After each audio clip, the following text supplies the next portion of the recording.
Back on Inside Tennessee, our talk around continues about the Knoxville City election. Again, Election Day is Tuesday, and we want to talk about the races that are up right now.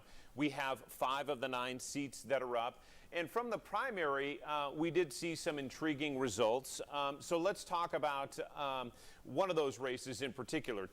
In two of those races, the candidates were head-to-head. So let's focus on those, because let's talk about what happened in the primary and how that translates maybe to the general election. In District 2, it was Andrew Roberto, the incumbent, versus Kim Smith. And Mr. Roberto won 75% to Kim Smith's 25%. So let's start there.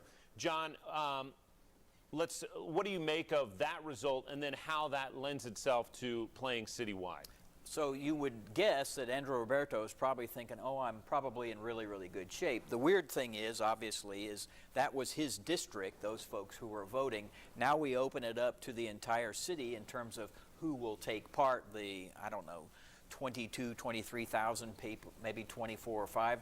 How will they vote? You know, we'll pick up from the other districts, and including 5, I think, and we'll just have to see. You would assume he will hold on to a solid lead, but it could, I don't know, she could pick up more.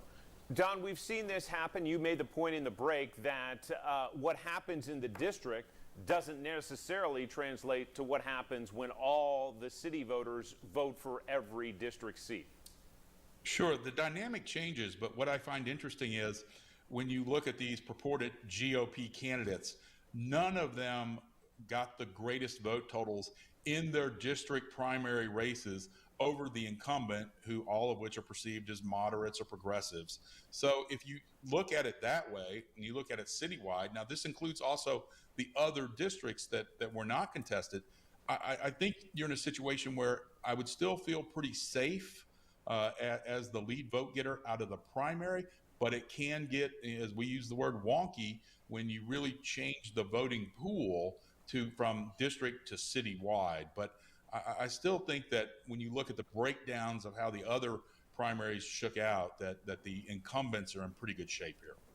Can I throw in one more thing? And you touched on this in the first block, Don, and that is the people who may be annoyed, who were not in, say, District 2, for example, and are annoyed by the tactics, and will they now respond to that? Do you know what I'm saying? I mean, that may be a factor as well. We could talk about it on Tuesday night after the polls close, but that may be where we see sort of the people who are really irritated about how this kind of played out. Yeah, and I think you hit the word right, irritated. That again, the people that are irritated are typically those, moderates on the left, whatever, and they have come out in droves. And I know Susan's about to say some of the Republicans have too, but I'll take the bet that the left was a little more energized because of the right's tactics than they ever have been in a city election. Susan, your thoughts on that? I was going to say, yeah, look, none of us like negative advertising, but I hate to tell you that it does work.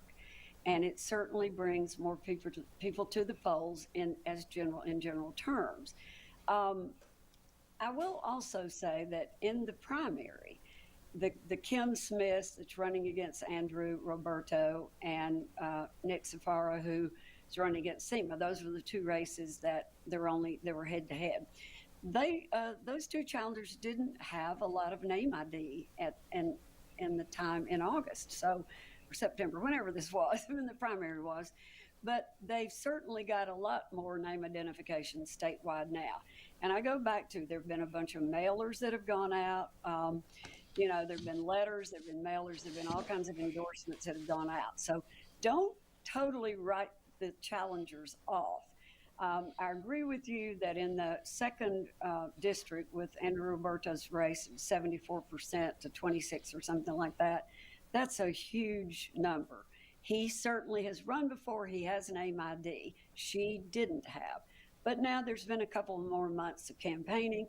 There's been advertising going out. So don't write off these challengers yet. I think with the turnout, 20,000 people or more, there could be some interesting things happen.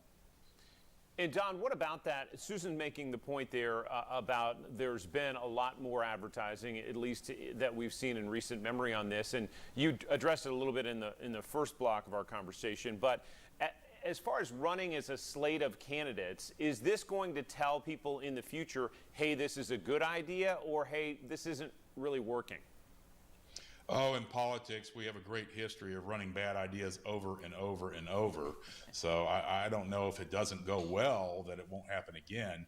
But I'm not sure, again, the strategy for the Republicans in a largely blue city in running a slate. And if that slate goes 0 for 5 or even 1 for 4, I don't think it's going to be looked at as a big party success.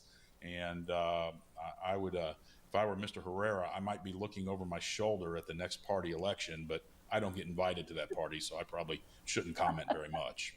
We're going to take a quick break, and we're going to talk about the importance of knocking on doors locally and also how money will play a role in these races. We're back with that conversation.